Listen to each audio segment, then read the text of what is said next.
Hello everyone, कैसे हैं आप सब। आई होप बहुत अच्छे होंगे और आप लोग की पढ़ाई भी बहुत अच्छे तरीके से चल रही होगी। तो आप देखिए, एग्ज़ाम धीरे धीरे हमारे करीब आते जा रहे हैं। हमारे पास समय का अभाव है, चीज़ें बहुत सारी हैं और सभी चीज़ों को कवर करना है कम समय में। देखिए, आप धीरे धीरे करके अगर आप हमारी क्लासेस से जुड़े हैं तो सारी चीज़ें आपको सिस्टमेटिक ढंग से आपको डिलीवर्ड की जा रही हैं। ठीक है, तो आप इसी तरह चैनल पे बने रहिए। और आपको देखिए, हम कोई भी चीज़ में आपका समय वेस्ट नहीं करते। आपने जैसे क्लासेस देखी होंगी, कोई भी क्लासेस ऐसी नहीं है जो आपके लिए इंफॉर्मेटिव ना हो। हर चीज़ को बकायदा एक एक करके सारी चीज़ों को आपको बताया जा रहा है। तो यदि आप चैनल पे नए हों तो चैनल को सब्सक्राइब करिए, वीडियो पसंद आ रही है तो वीडियो को लाइक करिए और दोस्तों के साथ शेयर कीजिए। शेयर करिए इसलिए क्योंकि आपके जो दोस्त हैं, सारे लोग हैं जो आपके जो पढ़ने वाले हैं, उन सभी के साथ शेयर करने से, इसलिए मैं बार बार कह रहा हूँ कि ये कंटेंट एग्ज़ाम में आपको दिखेंगे जो जो टॉपिक्स मैं लेके आ रहा हूँ। और आप खुद एक बार यदि एग्ज़ाम देते होंगे तो आपको पता होगा। नहीं दे रहे तो भी आप प्रीवियस ईयर को देखा करिए, यदि एग्ज़ाम में सिलेक्शन चाहिए तो। ठीक है, और नहीं तो फिर कोई बात ही नहीं है। एक आज को आपको एक बहुत अच्छी चीज़ बताएं। हर व्यक्ति, देखिए, आप ज़िंदगी में बहुत परेशान है। कोई पढ़ाई को लेके, कोई लगता है कि उसको हम बहुत ज़्यादा संघर्ष कर रहे हैं और हम सफल नहीं हो पा रहे। तो आपको एक कहानी के माध्यम से बताएं, यदि आप इस चीज़ को समझ गए तो आने वाला जो आपका समय होगा बहुत ही शानदार रहेगा। लेकिन इन चीज़ों को समझने से पहले आप मेरी एक एक बातों को ध्यान दीजिएगा। ये नहीं कि आप बैठे हैं, हमें सुन रहे हैं और आप मोबाइल में लगे हैं। बहुत ज़्यादा समस्या है। हर व्यक्ति को इस समय आप बात करते हैं तब भी वो मोबाइल में ही लगा है। तो थोड़ा सा यदि आप मोबाइल चला रहे हो तो फोकस करके मेरी बातों को ध्यान दीजिएगा। और यदि आपने समझ लिया तो निश्चित तौर पे आपका समाधान हो जाएगा। आपको लगता है आप बहुत संघर्ष करते हैं। आपने बाज का नाम सुना है? बाज पक्षी सुना होगा ही। जब बारिश होती है तो सारे जो पक्षी होते हैं वो अपने घोंसले में चले जाते हैं। जो बाज होता है वो ऊपर उड़ता है, पानी को चीर, जो बारिश का है समताप मंडल में होता है ना, आपको पता होगा, तो उससे ऊपर बाज उड़ता है। और बाज के साथ ये होता है कि जो बाज होता है उसकी जो चोंच होती है, आपको पता होगा, जिससे वो बाज हवा में उड़ता है, जो उसकी चोंच होती है जिससे वो शिकार करता है। आपको पता है, जब वो 40 वर्ष का होता है तो वो जो चोंच होती है वो बहुत मतलब वर्क नहीं कर पाती। उसकी जो उसके पर होते हैं वो इतने हैवी हो जाते हैं कि बाज उड़ नहीं पाता, जो शिकार नहीं कर पाता। लेकिन जो बाज है उसकी एक क्वालिटी होती है, जब 40 वर्ष के बाद उसकी दिक्कत होने लगती है, पर भारी होने लगते हैं, चोंच उसकी जो बड़ी हो जाती है काफ़ी, जिससे शिकार करने में उसको प्रॉब्लम होती है, तो वो क्या करता है, लगातार वो एक पहाड़ी स्थान पे जाता है और अपनी चोंच को लगातार हिट करता है, लगातार। और साथ ही साथ जो अपने पर होते हैं उसको धीरे धीरे करके निकालता है। आप सोचिए कितना पेनफुल होता होगा। आप अपने शरीर के नाखून के साथ यदि मांस भी कट जाए तो बहुत तकलीफ देता है। आप सोचिए उस बाज के लिए कितना पेनफुल रहता होगा ये प्रोसेस। और ये सब हर बाज के साथ होता है कि 40 से 42 वर्ष तक उसके ये जो पर हैं वो एकदम भारी होने लगते हैं। वो उड़ नहीं पाता, शिकार नहीं कर पाता, चोंच इतनी लंबी हो चुकी होती है कि उससे वो पूरा वर्क नहीं कर पाती। तो धीरे धीरे करके वो लगातार हिट करता है और चोंच तोड़ देता है, धीरे धीरे पर निकाल देता है। बहुत पेनफुल प्रोसेस है। लेकिन जब उसके बाद धीरे धीरे काफ़ी समय लगता है, फिर धीरे धीरे प्रकृति उसको चोंच देती है, पर फिर से निकलते हैं और फिर वो अगला 30 से 35 वर्ष जो उसके जीवन काल का होता है उसी तरह उसी शानदार जिंदगी से जीता है। तो कहने का मेरा तात्पर्य ये है कि हम किसी भी चीज़ से यदि कुछ सीख सकते हैं तो बहुत अच्छी चीज़ है और इस चीज़ को हमें सीखना चाहिए। कभी कभी एक चींटी भी हमें बहुत कुछ सिखा जाती है जो आप आम जिंदगी में नहीं सीख पाते, समझ नहीं पाते। तो हर चीज़ से थोड़ा सीखा करिए। और इस चीज़ से आपको ये सीखने को मिला कि संघर्ष आज नहीं तो कल आपकी जिस दिन सफलता में कन्वर्ट होगा, जो लोग आपको डिमोटिवेट करते हैं और यदि आप सफल हो गए तो यही वो लोग हैं जो आपकी सफलता में सबसे पहले कहेंगे आके कि हमें तो पता ही था कि आप सफल हो जाएंगे। तो इस चीज को थोड़ा सा ध्यान रखिए। ये जो आपके पास आसपास जो निगेटिविटी टाइप के जो निगेटिव लोग हैं उनसे थोड़ा सा बच के रहिए, क्योंकि एग्जाम करीब है। यदि आप इन लोगों के चक्कर में पड़ेंगे तो आपका एग्जाम बहुत डिस्टर्ब हो जाएगा, और ऐसे लोग सिर्फ आपको आपके माइंड को डिस्टर्ब और डिस्ट्रैक्ट करने आते हैं। तो इसलिए चैनल पे इसी तरह बने रहिए, अच्छे अच्छे कंटेंट आपको मिल रहे हैं, प्रीवियस ईयर क्वेश्चन सॉल्व करिए, एग्जाम भी बहुत करीब है। ये सारी चीज ही आपको सफलता दिला पाएगी, ठीक है। तो इसी तरह बने रहिए चैनल पे, और अपने को बिल्कुल मोटिवेट रखिए, अपने को एनर्जेटिक रखिए, ठीक। और प्रीवियस ईयर क्वेश्चन लगाते रहिए, ठीक। तो ध्यान दीजिएगा इस चीज को, क्योंकि यही एकमात्र है जो आपको सफलता दिला सकती है, ठीक। और आपको मैं एक चीज और बताऊं, यदि आपको सिविल सर्विस का एग्जाम निकालना है, आप देख रहे होंगे प्रीलिम्स का लगातार जो स्तर चल रहा है, यदि आपको रियल में निकालना है तो आप कुछ नहीं करिए, सीधा सी सिंपल से 35 से 40 क्वेश्चन प्रीवियस ईयर्स की मैं बात कर रहा हूँ, आप शुरू से शुरू करिए और पर डे 35 से 40 क्वेश्चन प्रीवियस ईयर के लगाइए।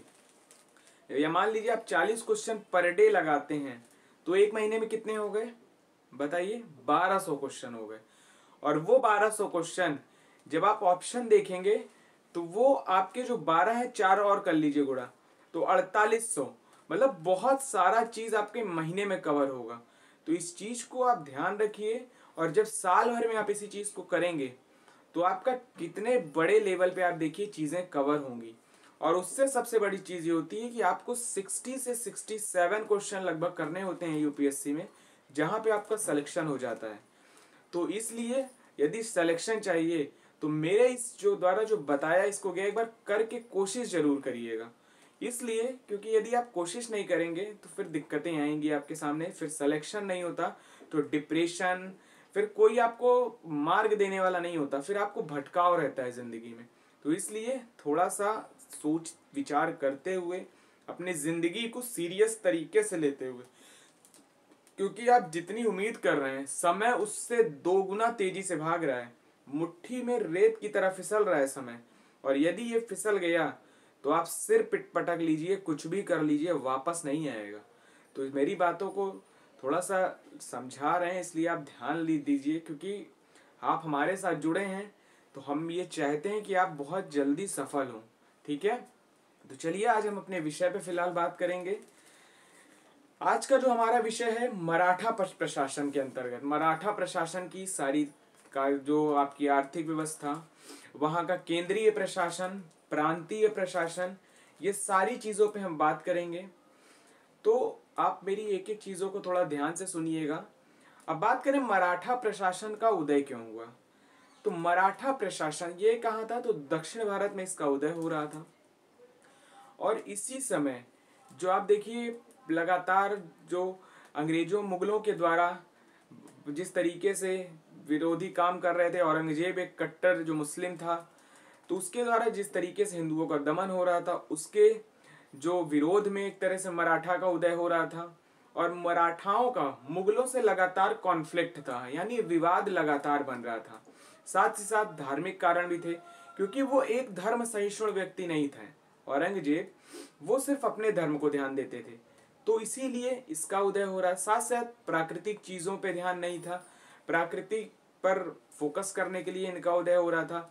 अपनी जो इनके शोषण हो रहा था उसके विरुद्ध ये अपना प्रभाव मुगलों को दिखाना चाहते थे कि ये शोषण जो इनका हो रहा था उससे निजात पाने के उद्देश्य से भी इनका उदय हो रहा था। तो ये सारी चीज ध्यान रखिएगा। जो मराठा साम्राज्य है इसकी स्थापना किया था शिवाजी ने। किसने किया था? शिवाजी ने। शिवाजी के पिता का नाम क्या था? तो शाहजी भोसले, याद रखिएगा। जो माता थी उनका नाम था जीजाबाई। शिवाजी कहाँ जन्म हुआ? तो शिवनेर के किले में। ये कहाँ पड़ता है? तो महाराष्ट्र में। कहाँ पड़ता है शिवनेर का किला? महाराष्ट्र में। पिताजी का क्या नाम था इनके?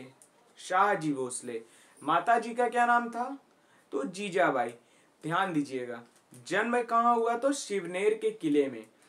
शिवाजी क्या किया इन्होंने, इनके पिता जो थे, जो शाहजी भोसले थे, ये मुगलों के यहाँ ही वर्क करते थे। लेकिन जब शिवाजी धीरे धीरे बड़े होने लगे, ये 14 और 15 वर्ष के उम्र में लगभग बहुत ही दक्ष पूर्ण, मतलब ये जो है तलवारबाजी करते थे।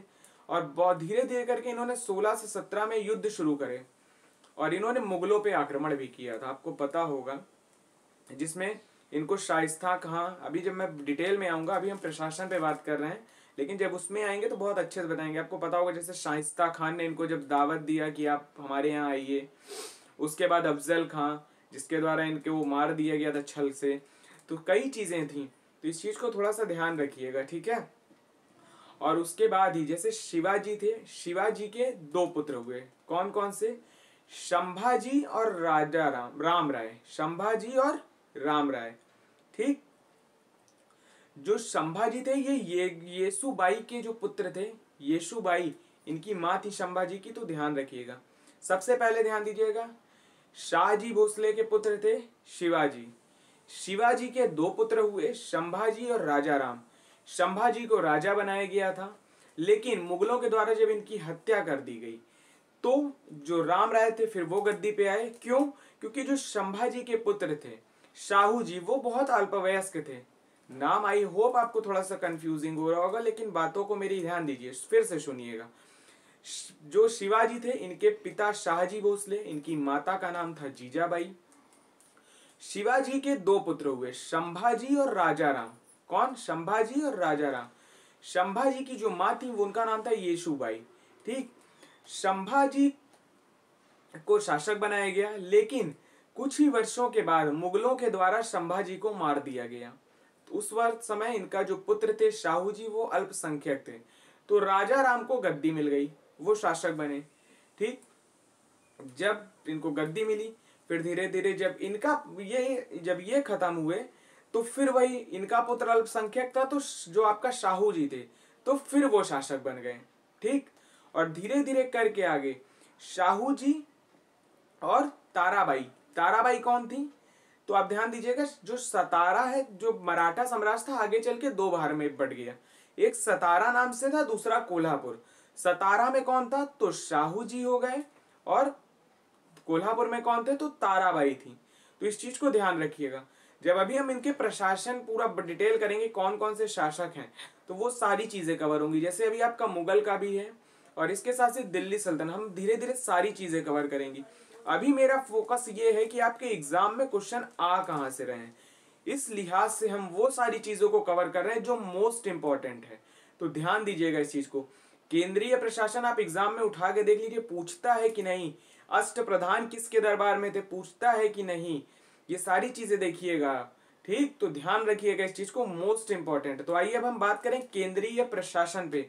आई होप आपको शिवाजी, संभाजी और जो सतारा और कोल्हापुर जो शासक, जो रियासतें बनी जहां से ये शुरू हो गया, 2 भाग में बटा, ये सब समझ में आया होगा। तो आइए अब शुरू करें मराठा साम्राज्य के बारे में। साम्राज्य को सुदृश्यता देने के लिए तथा एक समुचित शासन व्यवस्था का प्रबंधन करने के उद्देश्य से इस मराठा साम्राज्य का उदय हुए। यहाँ पे जो समस्त शक्तियां थी वो राजा के अंडर में थी, राजा ही सर्वप्रमुख होता था। राज्य की जो भाषा थी वो मराठी थी। ध्यान दीजिएगा, राज्य की भाषा मराठी थी।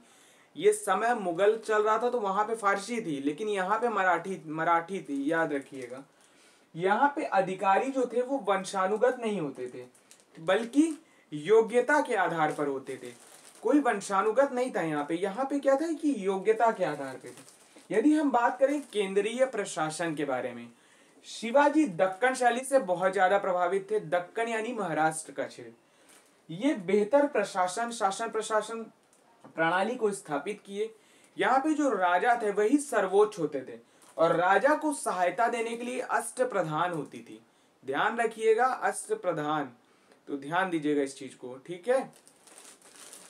इसमें यदि हम बात करें अष्टप्रधान में होता कौन कौन सा था, तो याद रखिएगा, सबसे पहले पेशवा है जिनको प्रधानमंत्री कहते थे, अमात्य जिनको वित्त मंत्री कहते थे, सुमंत या दबीर जिनको विदेश मंत्री कहते थे, सुरनविस और चिटनिस जो पत्राचार के प्रमुख होते थे कि एक राज्य से दूसरे राज्य में व्यापार कैसे हो सके, यदि कोई विवाद है तो उसका समाधान कैसे हो सके, ठीक। तो ध्यान रखिएगा, कोई कैदी है तो उसका प्रत्यर्पण कैसे हो सके, ये तमाम चीजें थी। साथ ही साथ सरे नौबत या सेनापति, ये राजा एवं उसके दरबार की सुरक्षा करते थे। सरे नौबत और सेनापति। बात करें वाक्यानवीस की, तो ये क्या थे, नहीं फिर से सुनिएगा, सरे नौबत जो थे ये क्या थे, तो सैन्य विभाग। सरे नौबत और जो सेनापति थे ये सैन्य विभाग के प्रमुख होते थे। ठीक है, एक बार ध्यान से सुनिएगा। अगले हैं वाक्यानविस। वाक्यानविस क्या थे, तो ये राजा और दरबार की सुरक्षा देखते थे। ठीक है, राजा की जो निजी अंगरक्षक थे और साथ ही साथ दरबार की भी सुरक्षा देखते थे। बात करें न्यायाधीश की, तो ये न्याय के प्रमुख होते थे। जैसे कि मैंने आपको मुगल काल में बताया था, काजी उल कुजात न्याय का व्यवस्था देखते थे। तो ध्यान दीजिएगा, जैसे यहाँ पे दबीर आया विदेश मंत्री है, वहां मीर बख्शी था, तो याद रखिएगा इस चीज को थोड़ा सा। बात करें पंडित राव, जो धार्मिक प्रमुख थे यहाँ पे, याद रखिएगा, वहां पे था सद्र उस सुदर। मुगल काल में सद्र उस सुदर जो धार्मिक प्रमुख होते थे। मुहत्सिब जो धार्मिक अधिकारी होते थे। यदि आप मेरे साथ रिवीजन भी करते चलेंगे, यदि आपने नोट किया है, तो आप प्रीवियस ईयर पलट के अगर पेज देखेंगे तो आपको सारी चीजें मिलेंगी, और जब आप कोरिलेट करके पढ़ेंगे तो आपको सारी चीजें समझ में आएंगी। तो इस चीज को थोड़ा ध्यान रखिएगा, ठीक है। एक बार फिर से सुनिए, पेशवा प्रधानमंत्री, अमात्य वित्त मंत्री, सुरक्षा या दबीर, सुमंत या दबीर जो विदेश मंत्री, सुरनविस और चिटनिस ये क्या थे, तो पत्राचार विभाग के, सरे नौबत और सेनापति सैन्य विभाग, वाक्यानविस ये राजा की सुरक्षा देखते थे, न्यायाधीश न्याय प्रमुख, पंडित राव क्या थे, ये तो धार्मिक प्रमुख। यहाँ पे थोड़ा सा ध्यान दीजिएगा, जो न्यायाधीश और पंडित राव हैं इनको छोड़ के बाकी सभी जो थे वो सैनिक ट्रेनिंग भी लिए थे, मतलब जो जब जरूरत पड़े तो ये सब सेना जो सैनिक बन जाते थे। तो ये चीज ध्यान रखिएगा, केवल न्यायाधीश और पंडित राव को छोड़ के। बात करें यदि हम प्रांतीय व्यवस्था की, तो राज्य 3 भाग में बटा था। ध्यान दीजिएगा, मौजा, तरफ और प्रांत। मौजा, तरफ, प्रांत। मौजा क्या होती है इसमें देखिए, उपरोक्त 3 इकाई थी ये दक्कन शासक में। जो मौजा होती है ये सबसे छोटी इकाई थी, मौजा सबसे लास्ट में थे। बात करें प्रांत की, तो प्रांत के प्रमुख को सूबेदार, और सूबेदार की जो देख रेख होती थी उसके संरक्षण, मतलब उसके संरक्षण यदि उसके ऊपर वो किसको रिपोर्ट करता था, कोई चीजों को यदि कोई कार्य किया तो सर सूबेदार होता था, ध्यान दीजिएगा। और यहाँ पे कारकून होते थे। कारकून क्या थे, तो ये लगान वसूली करते थे, ध्यान दीजिएगा। उसी तरह तरफ की बात करें तो ये हवलदार होते थे और परिपत्यकार नियुक्त होते थे, परिपत्यकार नियुक्त होते थे। यहाँ पे सबसे छोटी इकाई थी क्या, तो मौजा। बात करें जिले की, तो जिले में प्रमुख कौन था, एक सेकंड सुन लीजिए पहले, सूबेदार का इसका थोड़ा व्यवस्थित क्रम देख लीजिए। सबसे पहले सर सूबेदार होते थे प्रांत में, उसके अंडर में सूबेदार थे, फिर उसके अंदर में कौन होते थे, तो 8 अधिकारी। सूबेदार के अंडर में 8 अधिकारी हुआ करते थे। कौन 8 अधिकारी थे, नाम सुनिए, दीवान, मजुमदार, फड़नवीस, सर सबनिस, देखिएगा फड़नवीस, शबनिश, कारनिवास, चिटनिस, जमादार और पोर्टनिस। ठीक, जो सबरनिस थे ये ब्राह्मण थे, जो करखानिस थे ये कायस्थ हुआ करते थे, ध्यान दीजिएगा। ठीक है, ये क्या करते थे, तो ये अनाज की देख रेख किया करते थे। तो ध्यान दीजिएगा, जिले की बात करें तो जिले के प्रमुख को क्या कहते थे, तो देशमुख या देश पांडे कहते थे। बात करें गांव के प्रमुख की, तो इसको पाटिल कहते थे, ध्यान दीजिएगा। केंद्रीय प्रशासन में कौन था, तो राजा था, प्रांत का प्रमुख सूबेदार हुआ करता था, जिले का प्रमुख देश या देश पांडे होता था, गांव का प्रमुख पाटिल होता था। मुगल काल में क्या होते थे, खुद, मुकद्दम और चौधरी, याद रखिएगा। ठीक, तो अब बात करें सैनिक प्रशासन यहाँ कैसी थी। यहाँ पे शिवाजी ने सैन्य संगठन, किलों पे बहुत ज्यादा यहाँ पे काम किया इन्होंने। ठीक है, ध्यान रखिएगा, सैन्य संगठन के लिए इन्होंने लगभग 250 से अधिक किले बनवाए थे। तो ध्यान दीजिएगा, आगे हम पुरंदर की संधि भी बताएंगे, जब इसका पूरा बहुत डिटेल में बताएंगे कि कैसे मुगलों से जब इन्होंने हार हुई तो फिर पुरंदर की संधि के जो किले चले गए थे वो सब हम डिटेल में बताएंगे। आई होप आप सोच रहे होंगे किला जब आया तो आपके दिमाग में आया होगा। फिलहाल अभी हम जो टॉपिक पे हैं उस पर बात करें तो देखिएगा, शिवाजी ने मतलब जो संगठन को मजबूत करने के लिए किलों का निर्माण करा। लगभग 250 से अधिक किले इन्होंने बनवाए थे, और किले की जो रक्षा करते थे, ऐसा नहीं था कोई एक अधिकारी थे कि वो मिल जाए तो फिर किला चला जाए। यहाँ पे बकायदा पूरा प्रशासन चलता था। यहाँ पे 3 अधिकारी नियुक्त किए थे। सबसे पहले को कहते थे हवलदार। इस हवलदार जो था ये क्या करता था, इसके पास किले की चाबी हुआ करती थी। ध्यान दीजिएगा, किले को 3 भाग में सुरक्षा होती थी। इसमें जो अधिकारी थे 3 अधिकारी नियुक्त किए थे जिसके माध्यम सुरक्षा की जाती थी, बड़ा पूरा प्रशासन था। जो हवलदार था उसके पास किले की चाबी होती थी। उसी की बात करें यदि सवरनीस, ये क्या करता था, तो लोगों की जो हाजिरी लगाता था, जितने लोग अंदर आए उनकी एंट्री का पूरा ब्यौरा रखता था। उसी तरह बात करें सर नौबत की, तो ये क्या थे, तो ये अस्त्र शस्त्र की देख रेख करते थे कि अस्त्र शस्त्र की पर्याप्त है, क्या मुहैया कराना है, क्या जरूरतें हैं। तो ये ध्यान रखिएगा, जो सर नौबत है ये अस्त्र शस्त्र की देख रेख करते थे। ये सरवनबीस है, ये क्या करते थे तो ये लोगों की हाजिरी की जो आते थे उन पे हाजिरी लगाते थे कि कौन आया कब आया। बात करें हवलदार की, तो ये किले की चाबी रखते थे। बात करें तो ये जो है शिवाजी छापा मार पद्धति में बहुत निपुण थे और पहाड़ी युद्ध तकनीक इनकी बहुत अच्छी थी। तो ध्यान दीजिएगा, इन्होंने मुगलों को बहुत छका दिया था, बहुत परेशान हो गए थे मुगल इनसे। ध्यान दीजिएगा इस चीज को। मेवाती और हेतकारी सबसे कुशल सैनिक होते थे। यहाँ पे एक शब्द है मेवाती और हेतकारी। एग्जाम में पूछ ले मेवाती क्या है तो आप कंफ्यूज हो जाएंगे। तो कुशल सैनिक थे। कहाँ पे कुशल सैनिक थे, तो मराठा प्रशासन में कुशल सैनिक थे। बात करें बरगीर और सिलेदार, बरगीर क्या होते हैं, वह सैनिक थे जो घोड़े अस्त्र शस्त्र ये सब राज्य के द्वारा मुहैया कराते थे, वो बरगीर होते थे। बात करें सिलेदार की, तो सिलेदार होता था वो जो सारी सैनिक, वो सैनिक होते थे जो अस्त्र शस्त्र घोड़े सारी चीजें स्वयं अरेंज करते थे, तो वो क्या थे, तो सिलेदार होते थे। अब बात करें यहाँ सेना व्यवस्थित कहते थे। सबसे शीर्ष पे होता था पंच हजारी, उसके नीचे हजारी, फिर जुमलादार, फिर हवलदार, फिर घुड़सवार। ध्यान दीजिएगा, सबसे पहले पंच हजारी, फिर हजारी, फिर जुमलादार, फिर हवलदार, फिर घुड़सवार। यहाँ पे एक शब्द है पागा। पागा क्या होता है, जो घुड़सवार सेना का जो नियमित संगठन था उसे पागा कहते हैं। एग्जाम में पूछता है मराठा प्रशासन के अंतर्गत पागा क्या है, तो जब आपको पता होगा तभी आप लगा पाएंगे। घुड़सवारों का नियमित संगठन था जिसको पागा कहा जाता था। बात करें यहाँ की जो नौसेना थी ये भी बहुत अच्छी थी। इसी तरह आपको पता होगा जब मैंने मुगल बताया था वहां पे भी बहुत अच्छी नौसेना थी। तो ध्यान रखिएगा, शिवाजी ने मजबूत नौसेना बनाई थी। यहाँ पे लगभग कुल 57 बेड़े थे। ध्यान रखिएगा, कुल 57 बेड़े थे।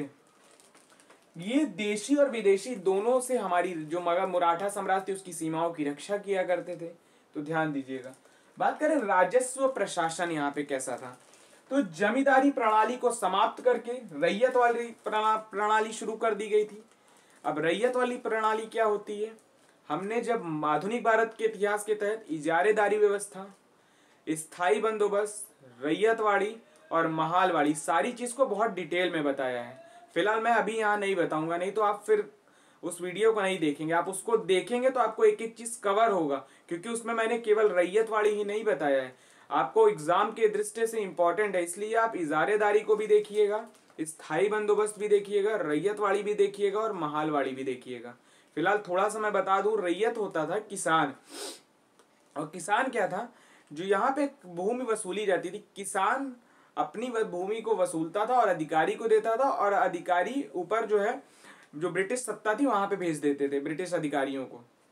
तो जो अधिकारी थे वो शोषण करते थे किसानों का।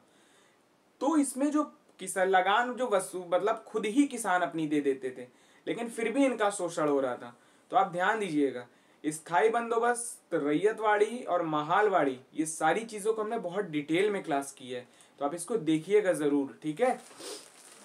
चलिए फिलहाल हम बात करते हैं, यहाँ पे वंशानुगत अधिकार नहीं था। जिसको अधिकार नहीं, यहाँ पे जो देखिए वंशानुगत तो अधिकार था नहीं, लेकिन कुछ चीजें थी जहाँ पे वंशानुगत थी, तो उस पर बहुत विशेष नजर रखी जाती थी कि वो कहीं गड़बड़ी तो नहीं कर रहे हैं।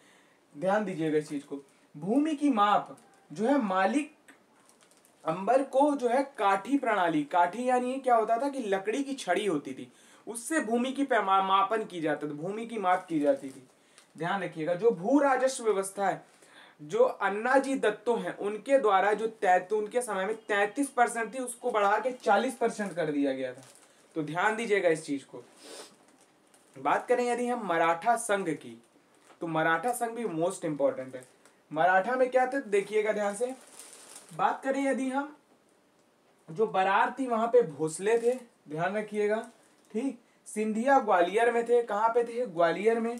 बात करें वडोदरा में तो गायकवाड़ थे, इंदौर में होलकर थे, और बात करें पेशवा की तो पूना में पेशवा हुआ करते थे। तो ध्यान दीजिएगा इस चीज को, ठीक।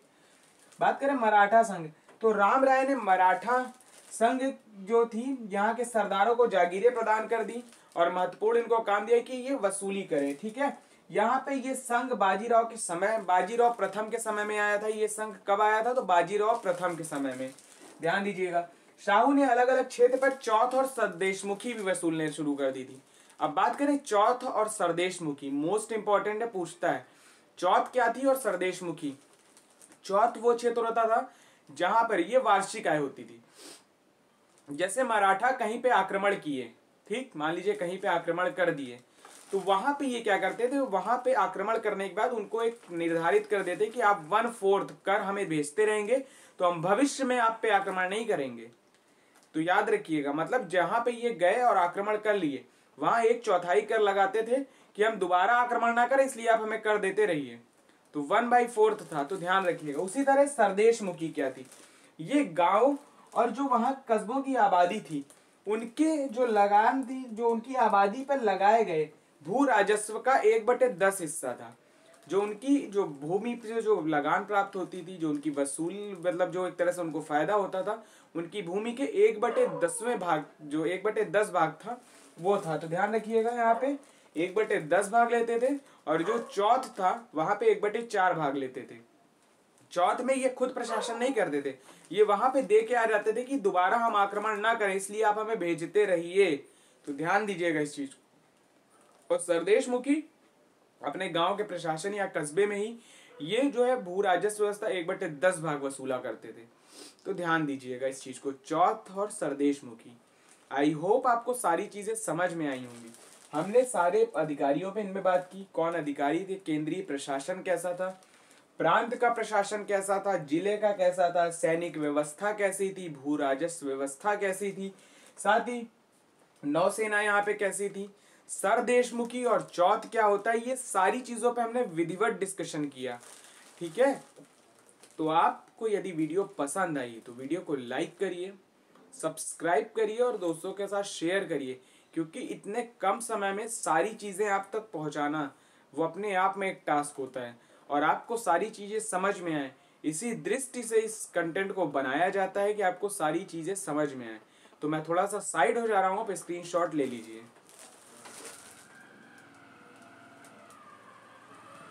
आई होप आपने स्क्रीनशॉट ले लिया होगा। तो चलिए फिर अगले वीडियो में बहुत एक नए टॉपिक पे मुलाकात होगी आप सबके साथ। यदि इसी तरह कंटेंट आपको पसंद आए तो चैनल को लाइक जरूर करिए। तो अगले वीडियो में फिर आप सबसे मुलाकात होगी एक नए विषय के साथ। तब तक लिए बहुत बहुत शुक्रिया, आभार आप सभी का। जय हिंद, जय भारत, धन्यवाद।